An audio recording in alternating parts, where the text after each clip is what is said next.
Imagine a way to build wealth that doesn't just, rely on hoping a stock price goes up, but one that also pays you consistently along the way. Yeah, a strategy really focused on tangible cash flow. Exactly. And it seems accessible to anyone willing to look beyond just the headlines, understand how successful companies actually share their profits. Our sources suggest that, aligning yourself with businesses that consistently reward shareholders with dividends, that can be a foundational element for building financial comfort, maybe even sustaining you for a lifetime. And the sources even hint at what some might call the holy grail of investing. Right, that combination. Current yield plus dividend growth. What's fascinating here is that this isn't really about speculative bets, is it? It's more about partnering with established, often, quite resilient businesses. Okay. So the mission of this deep dive is to take this diverse stack of source material, articles, research notes, historical data, and really extract the most important nuggets of knowledge about dividend investing, particularly focusing on U.S. stocks. Right.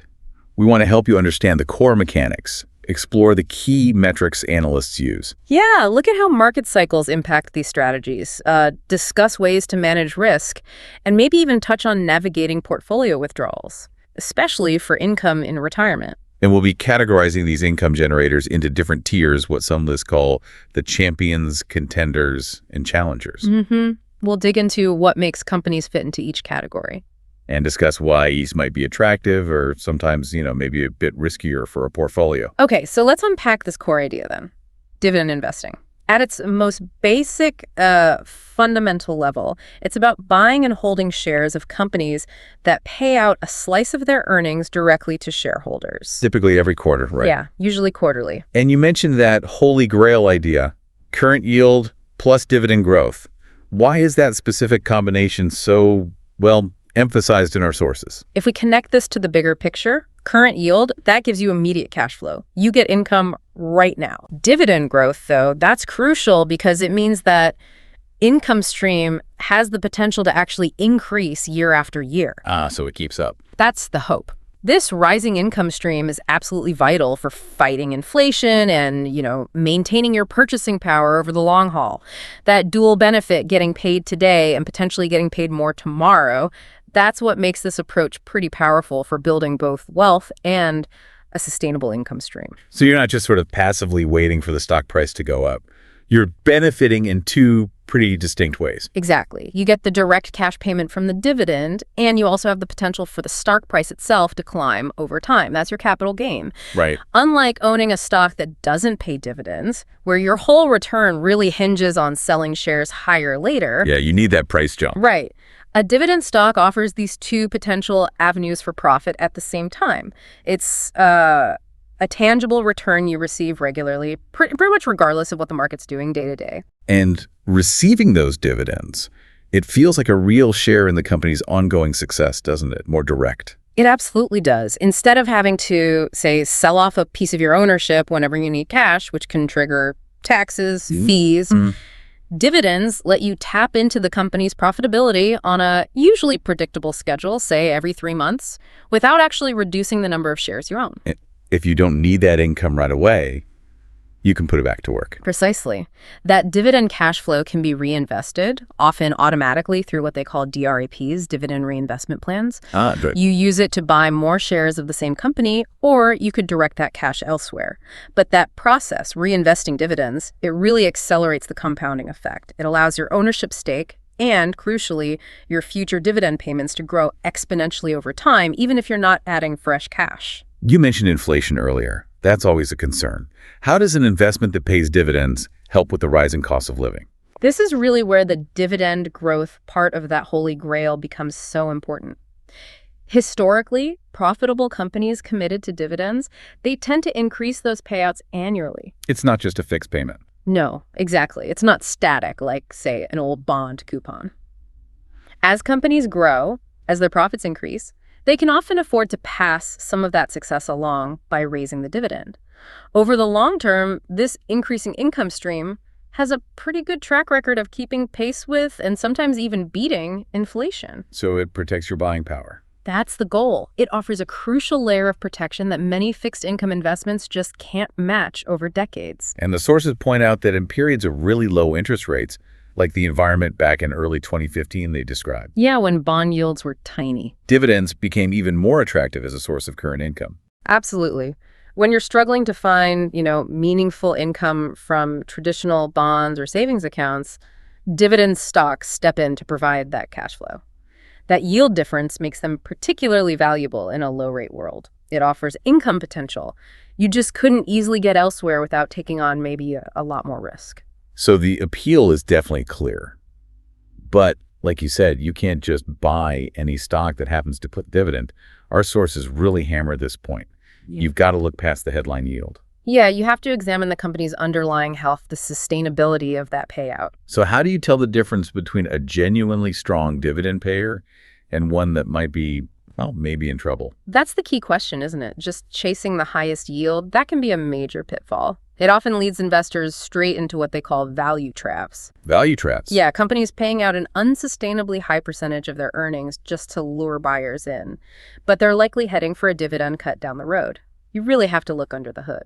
Right. So what are the absolutely crucial metrics we need to assess according to these sources? Okay, first, there's the simple dividend itself, or the dividend rate. That's the total annual income you get per share. Okay. Our sources highlight that fundamentally this income should come from the company's profits. While, sure, a company can dip into cash reserves short term. That won't last. Exactly. Long-term sustainability absolutely requires consistent profitability. And what's fascinating here, and sometimes gets overlooked, is just how significant dividends have been historically in total market returns. How significant? The sources note dividends have accounted for a massive chunk, over 40% of the total return of the stock market over long periods. That's huge. Oh, more than 40% of total return just from the dividend payment. That really does underscore the power here.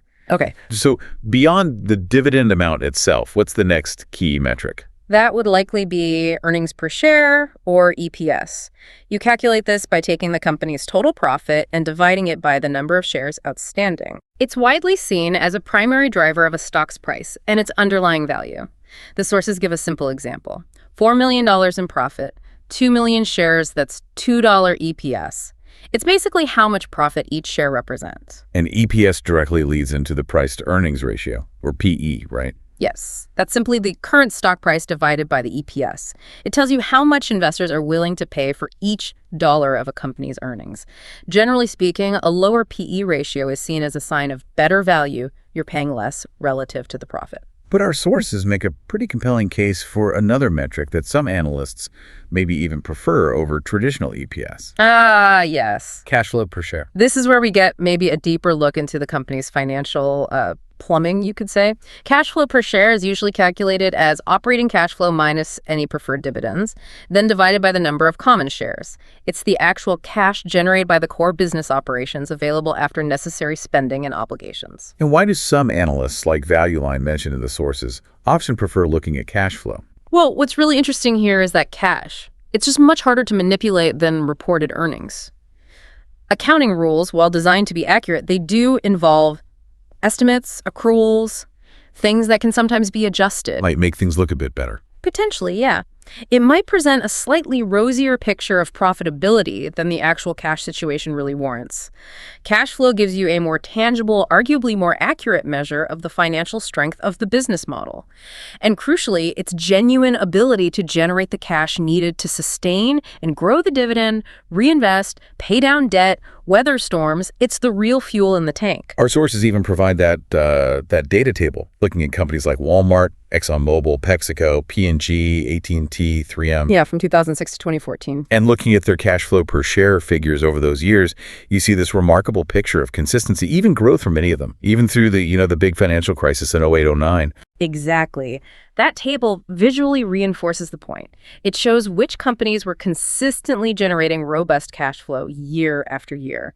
And that's a powerful indicator of a resilient business, one capable of supporting and increasing its dividend even when reported earnings might wobble due to, say, non-cash charges or accounting quirks. Okay, so we have the foundational metrics. Now let's talk about the overarching qualities of a strong dividend stock.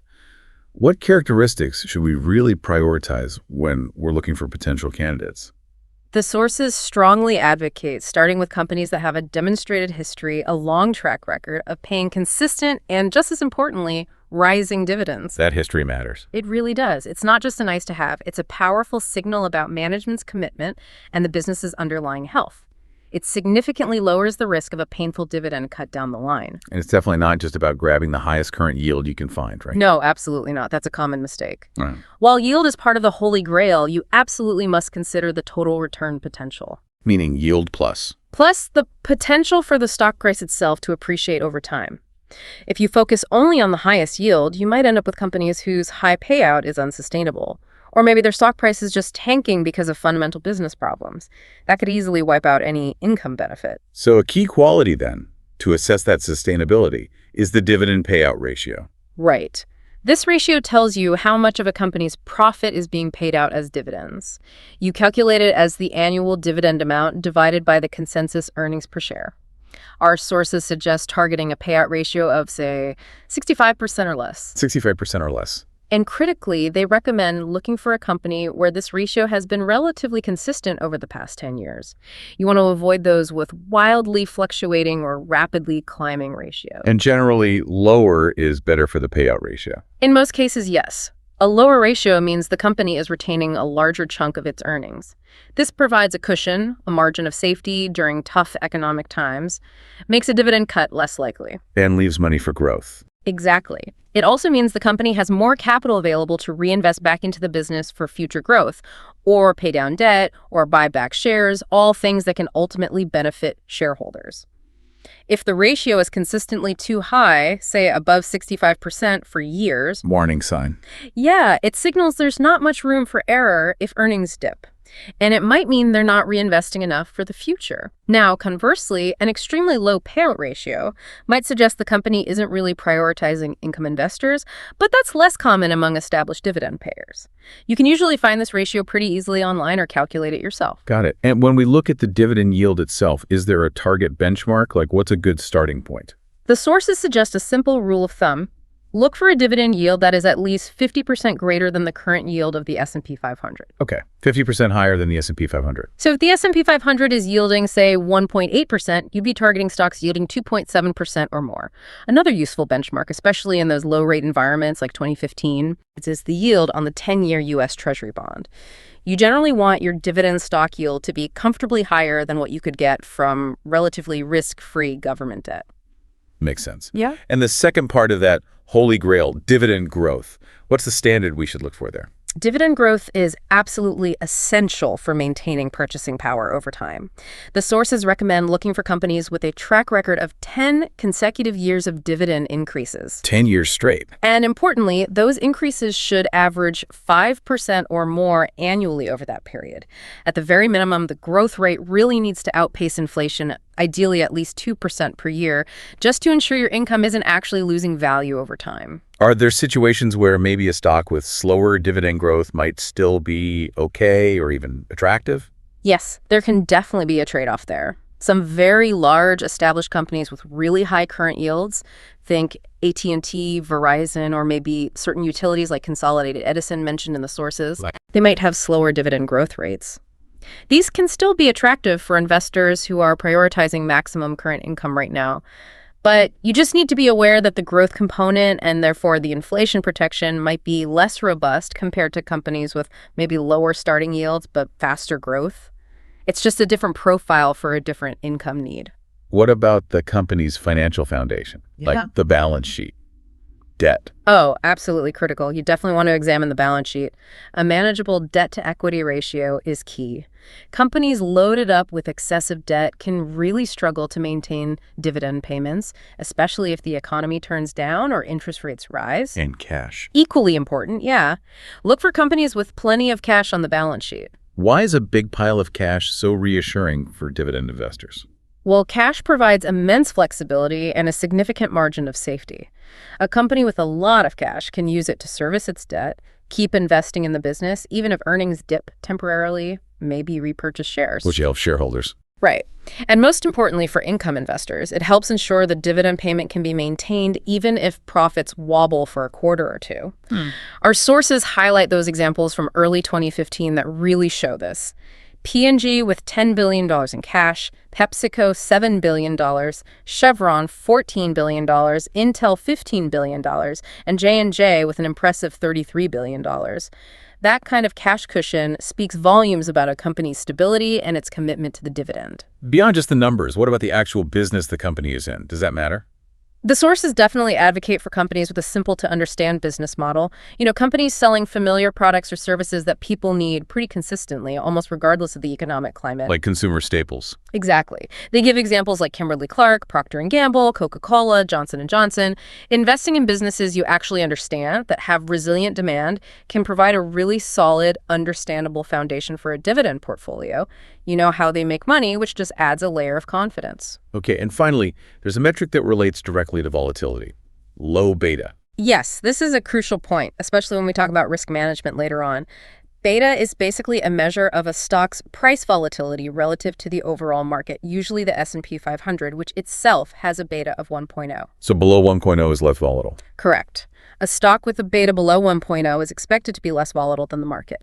A beta above 1.0 suggests it's more volatile. The sources suggest targeting stocks with a beta reading under 1.0, ideally 0.60 or even less. And the benefit of low beta for someone who's really seeking income? Well, it helps to minimize portfolio volatility. It smooths out the ride, so to speak. For income investors, especially retirees or those getting close, big, sudden drops in portfolio value can be incredibly stressful and disruptive, especially if they might need to sell shares for income when prices are down.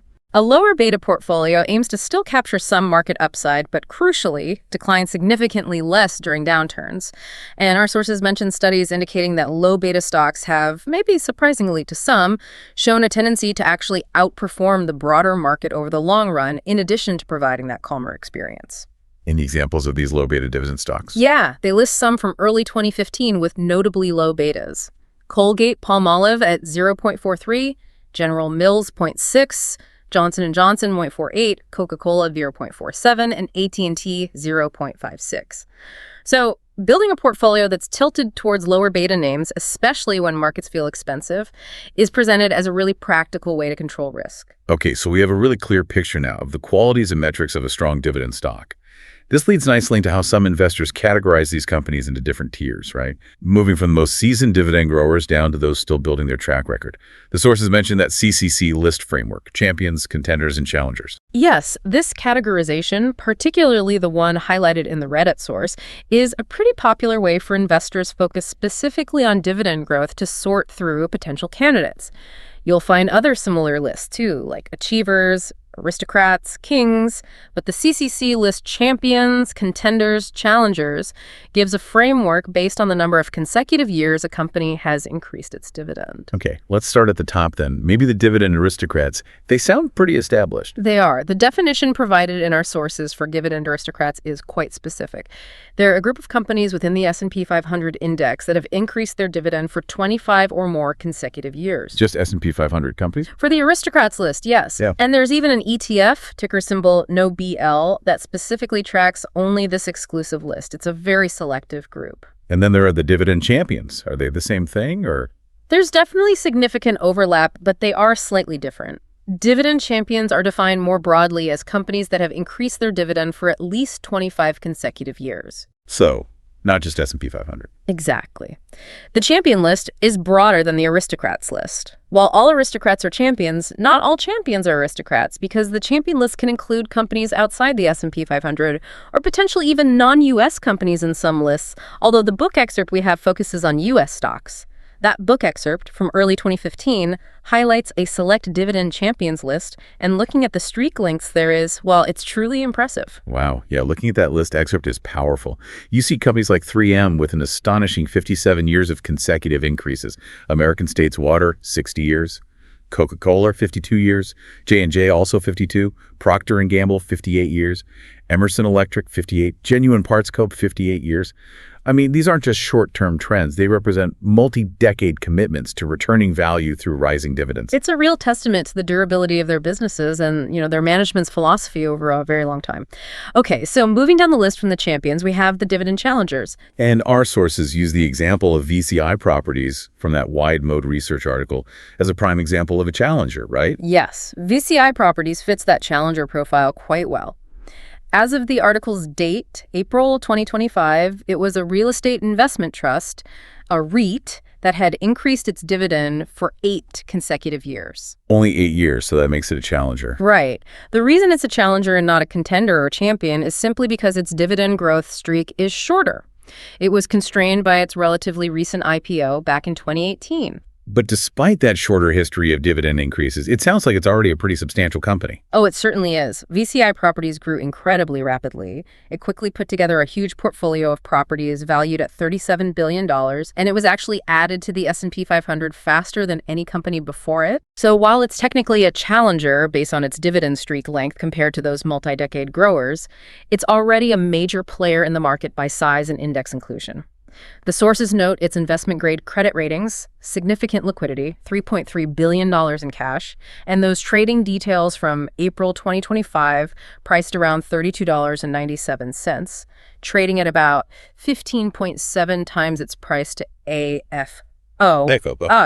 funds from operations. It's the key cash flow metric they use for REITs, and it was offering a 5.3% yield.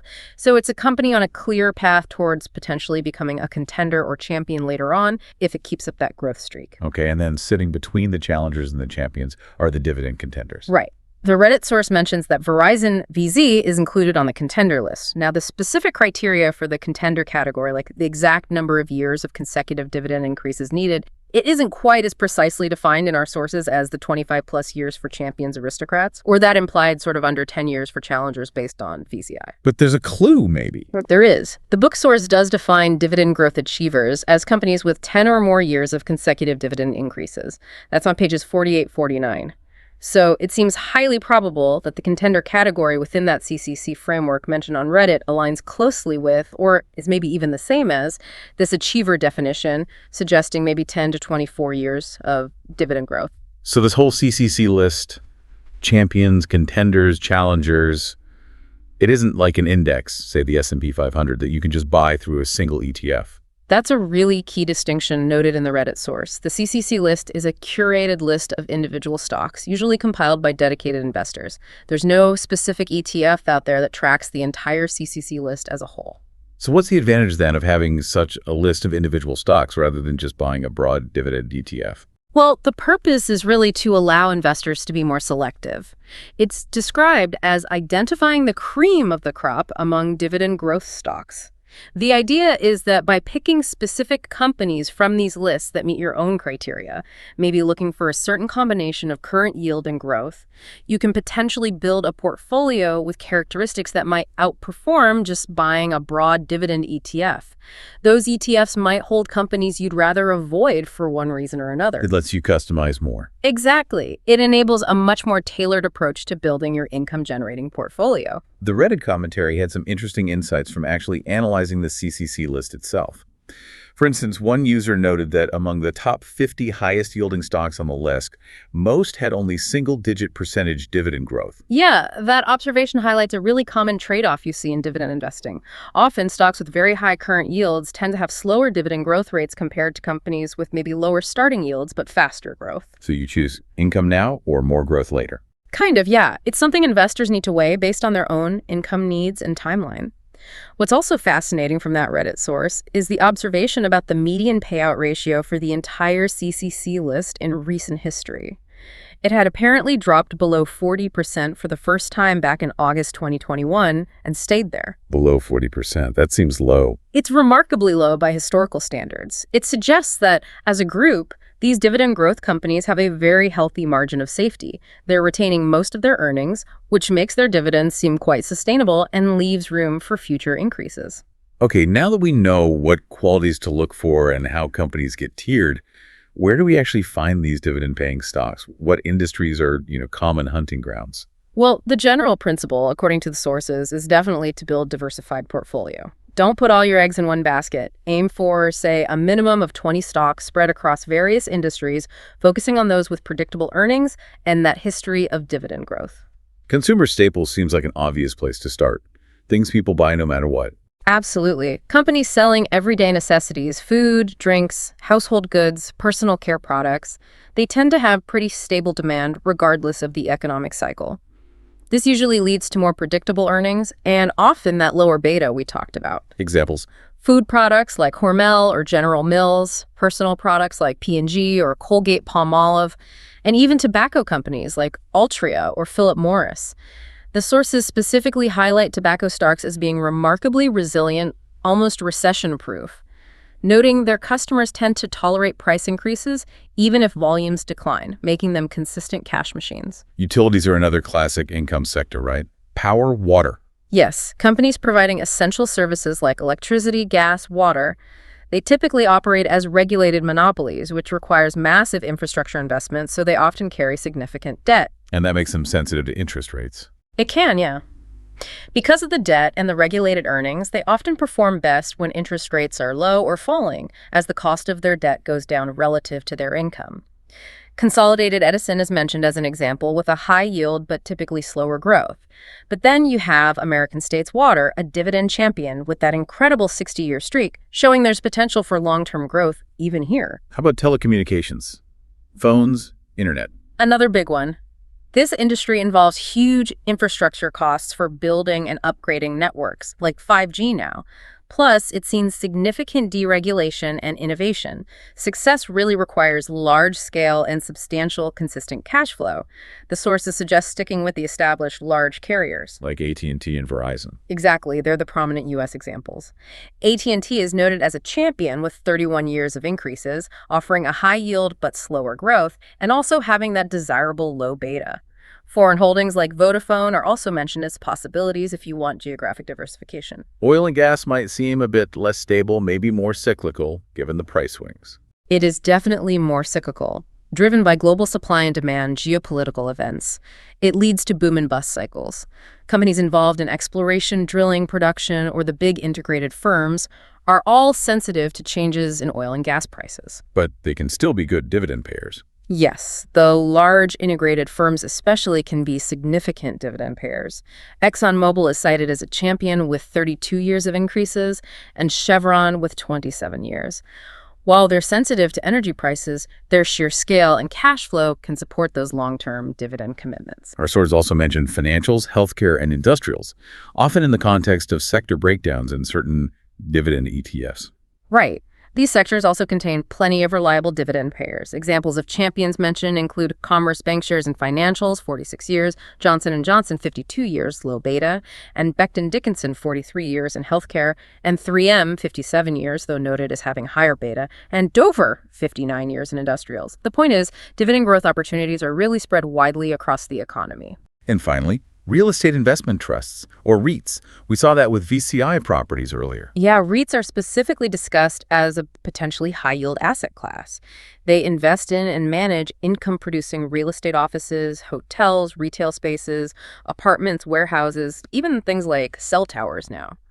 A key feature is that REITs are required by law to distribute nearly all of their taxable income to shareholders as dividends. That's why the yields can be attractive. But the sources also pointed out some complexities or potential downsides with REITs compared to regular stocks. Yes, they did.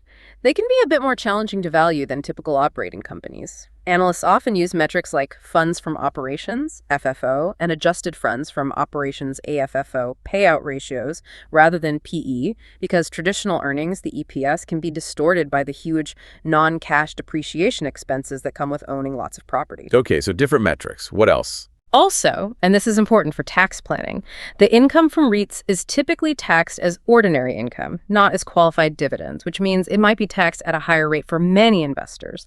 And while they offer diversification into real estate, in big market downturns, REIT prices can sometimes act more like stocks than traditional real estate. They can experience sharp declines too. Any examples mentioned besides VCI? Yeah, Federal Realty Investment Trust, which is both a champion and an aristocrat with 47 years of increases. HCP Inc., a champion with 29 years. And the sources also list REIT-focused ETFs like Vanguard REIT, VNQ, for U.S. exposure, and Vanguard Global ex-U.S. Real Estate, VNQI, for international. Okay. So using all these qualities, metrics, industry insights, how do we actually put together a portfolio? And critically, how do we control risk? The sources seem to define risk quite specifically. Right. So we can recap the key qualities again. aiming for that payout ratio of 65% or less, a yield comfortably above the S&P 500's. That track record of at least 10 years of dividend growth, the achievers are contenders, manageable debt, healthy cash, and ideally, low beta. But true risk control, according to these sources, it really goes beyond just picking good stocks. And their definition of risk. Yeah. It's different from how academics often talk about it, right? Not just volatility. Exactly. While volatility, how much a price bounces around, is often used as the measure of risk in finance classes, the sources define risk primarily as the uncertainty of future returns. And, most importantly, the possibility of capital loss, particularly permanent loss. Permanent loss, that's the real danger. That's the risk that can truly derail financial plans, especially for income investors who might be forced to sell shares when prices are down just to meet living expenses. So how do you recognize when that kind of risk, the risk of loss, is elevated in the market overall? The sources point to specific market conditions. They highlight times when markets are historically overvalued, citing metrics like the cyclically adjusted price-to-earnings ratio, the KP ratio, being significantly above its long-term average. Back in early 2015, when some of this was written, the TPD was around 27, suggesting high valuations. And what happens then? Investor behavior changes. Often, yeah. In those environments, investor behavior can become complacent, maybe even greedy. People might pay really high prices without much concern for potential downside because, well, recent returns have been strong. The sources argue that high valuations inherently imply low projected future returns.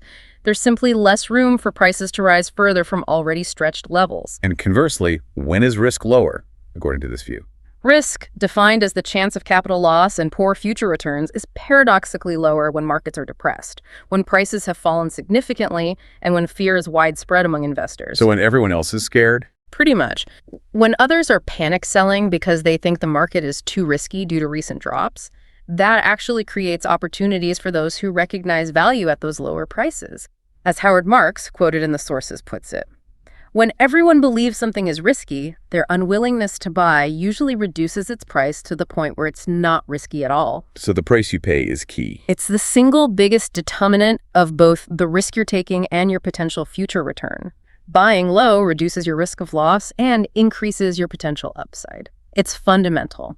Okay, so practically speaking then, how do you implement this kind of risk control in your portfolio, especially if you're using dividend stocks? Well, one practical step mentioned, particularly when the market feels overvalued, is to actively reduce your portfolio's beta. Lower the volatility. Exactly. The sources suggest, as an example based on conditions back in early 2015, maybe aiming to reduce the overall portfolio beta by about 30%. The logic is simple. If your portfolio has a beta of, say, 0.60, it's theoretically expected to experience only 60% of the market's moves. So if the S&P 500 drops 10%, your portfolio might only decline 6%. It's about minimizing the damage during bear markets. And another risk control strategy is simply selling when things get too expensive. Yes.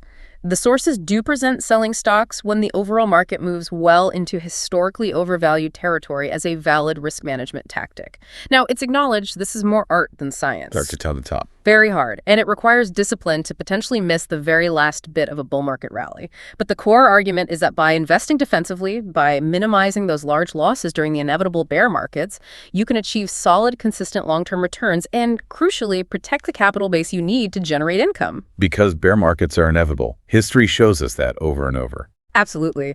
The sources include historical data, like that DJIA table showing past bear market drops, for instance, the devastating negative 0.8% plunge from October 2007 to March 2009.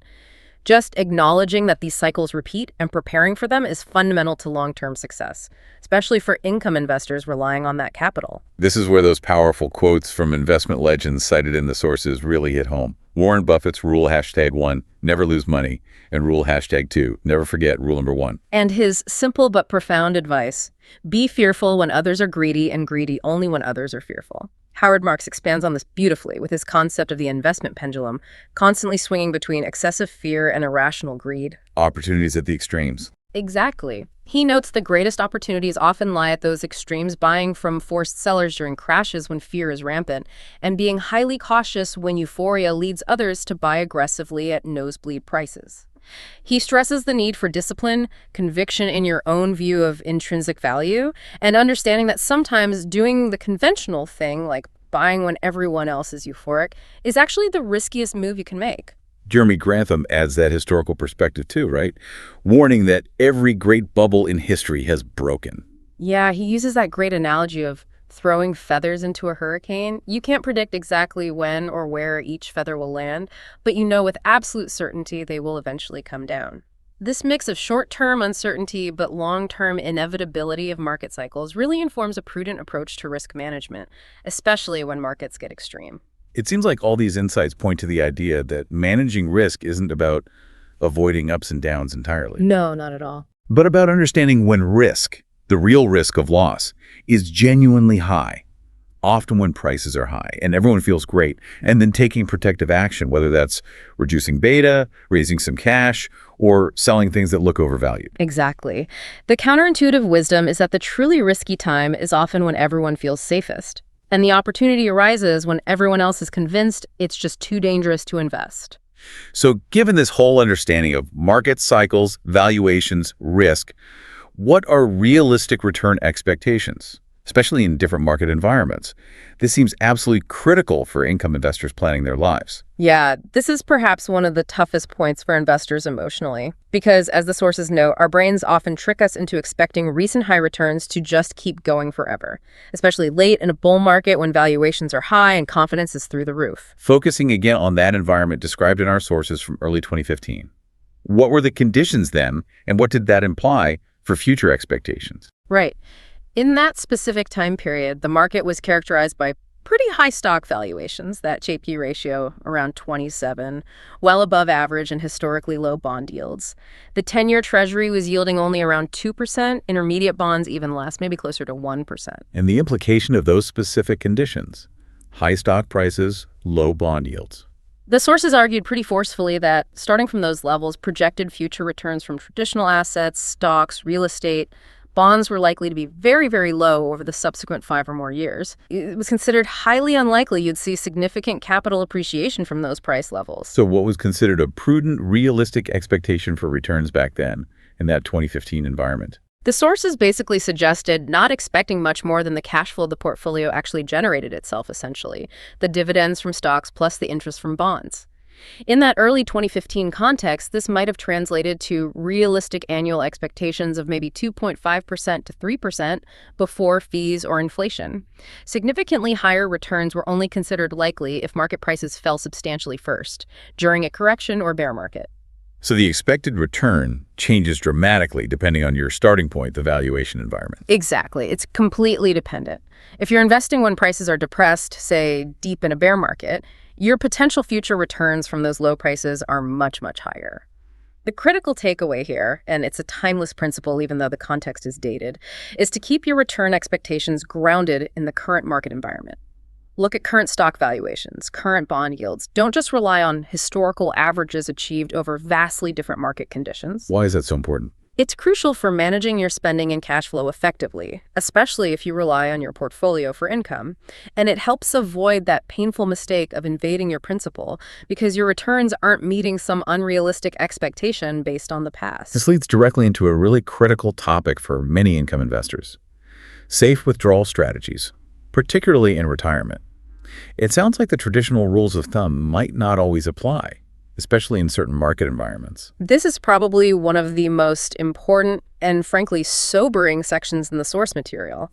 Many investors, especially during strong bull markets, they get comfortable withdrawing at relatively high rates, say 6% or more annually.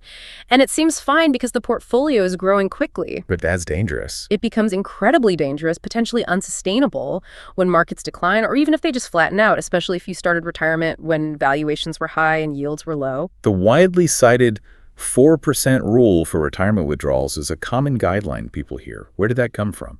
The sources trace its origins back to studies done mainly in the 1990s, notably by a researcher named Bill Bengen. These studies looked at historical market data and tried to find a withdrawal rate that would allow a portfolio to last for 30 years, with withdrawals adjusted annually for inflation.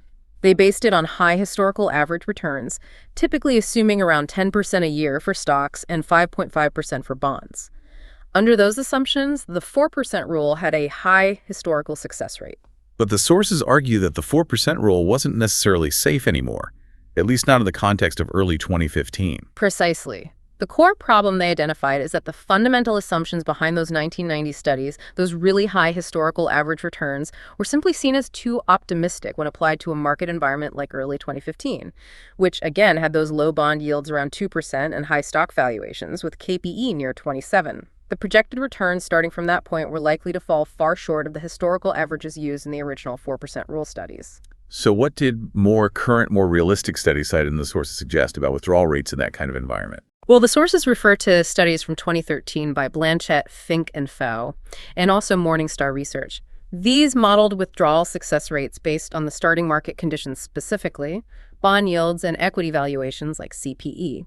And these studies painted a much, much tougher picture for the 4% rule. How much tougher?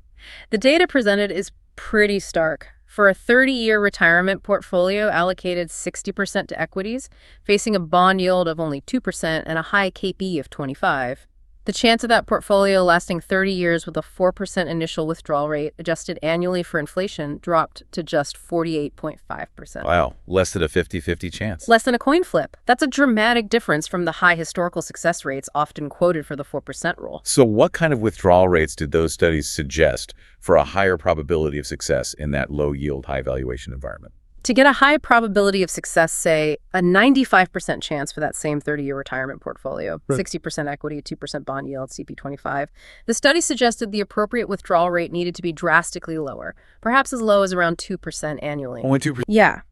It implies that for long retirements starting in challenging market environments, like the one described in 2015, the traditional safe withdrawal rate might need to be nearly cut in half compared to the 4% rule derived from much rosier historical averages. That requires a huge adjustment in lifestyle or expectations for a lot of retirees.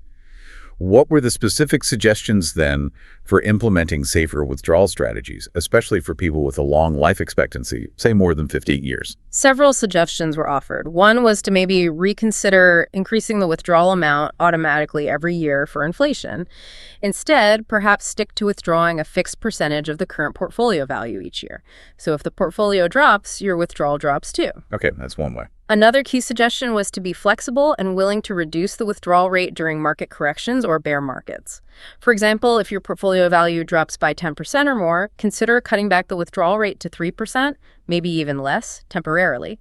This preserves capital and gives the portfolio a much better chance to recover when the market eventually rebounds. That sounds incredibly difficult, though, for retirees who often have fixed expenses. Cutting spending like that. It's acknowledged, yeah. Reducing spending during tough times is very challenging, psychologically and practically. So a more conservative approach suggested, especially if you have a long retirement horizon over 15 years, or you're starting retirement in a persistent, low-yield, high-valuation environment, is to simply start with a much lower initial withdrawal rate from day one, maybe 2.5% or even less annually. Start lower to be safer. That's the logic. A lower withdrawal rate puts far less strain on the portfolio, giving it a much greater chance of surviving bad market conditions early in retirement, which can be devastating. Then, if interest rates rise or stock valuations become more favorable later on, leading to higher projected returns, you could potentially increase your withdrawal rate down the road. So the absolute critical point here seems to be that you must adjust your withdrawal strategy and rate based on the current market environment, the actual prevailing bond yields and equity valuations, rather than just blindly relying on historical rules based on average returns from potentially very different times. Precisely. The research really demonstrates how sensitive retirement portfolio longevity is to those starting conditions. Ignoring the reality of current low yields and high valuations when they exist, and just applying historical rule like 4% significantly increases the risk of running out of money over a long retirement. It's all about being adaptive and realistic based on the financial landscape you're actually facing. This has truly been a deep dive. We've covered everything from the fundamental appeal of dividend investing, those crucial metrics to evaluate companies. Yeah, the payout ratio, cash flow, beta. Through the categorization of dividend growth stocks into champions, contenders, and challengers, exploring potential industries. And critically, examining how to control risk based on market valuations and adjust withdrawal strategies for retirement based on the current financial environment, not just those historical averages. Let's quickly summarize the key takeaways then. We've seen the power of dividend investing as a strategy for both income generation and wealth growth. built on that crucial combo of current yield and dividend growth. Mm-hmm. And we highlighted the importance of looking beyond just the headline yield to really assess a company's health and sustainability using metrics like the dividend payout ratio, cash flow per share, and maybe that low beta for stability. Understanding those different tiers, too, from the incredible long-term commitment shown by Dividend Champions with their multi-decade growth streaks to the sort of up-and-coming potential of challengers, it gives you a framework for identifying different types of dividend growth opportunities. Yeah, and we touched on diversifying across industries and prioritizing companies with resilient, understandable businesses and strong balance sheets, plenty of cash. And perhaps the most profound lessons drawn from these sources relate to the reality of market cycles and that non-negotiable need for risk control. Recognizing that true risk is about potential capital loss, often highest when market prices are high and valuations are stretched. That seems paramount. Absolutely. And that understanding has to then inform our investment decisions and, critically, our withdrawal strategies, prompting us to adjust our expectations and spending based on current market conditions rather than relying on outdated historical norms that might not apply anymore. It really underscores that success isn't just about picking the right stocks, is it? It's about managing your portfolio wisely through every phase of the market cycle. Which leaves us with a powerful thought to consider, I think. Yeah. One that echoes that counterintuitive wisdom from our sources, especially Howard Marks. When everyone believes an investment is risky, their unwillingness to buy usually reduces its price to the point where it's not risky at all. Conversely, when others are recklessly confident and buying aggressively, we should be highly cautious. When others are frightened into inaction or panic selling, we should become aggressive. Wow. Yeah. That requires immense discipline, though, to act contrary to the herd like that. It absolutely does. Ultimately, maybe the real income tier isn't solely determined by how much capital you have, but by the wisdom and discipline with which you manage and protect the cash flow that capital generates. So it's about navigating the market's emotional swings. I think so. Navigating that pendulum with a clear-eyed view of value and a flexible approach to both risk and withdrawals, that's what helps ensure your financial comfort can actually endure through all kinds of market conditions. Well, thank you for joining us for this deep dive into U.S. dividend stocks and these related income tiers to champions, contenders, and challengers. We really hope the insights from these sources provide some valuable perspective for your own financial journey.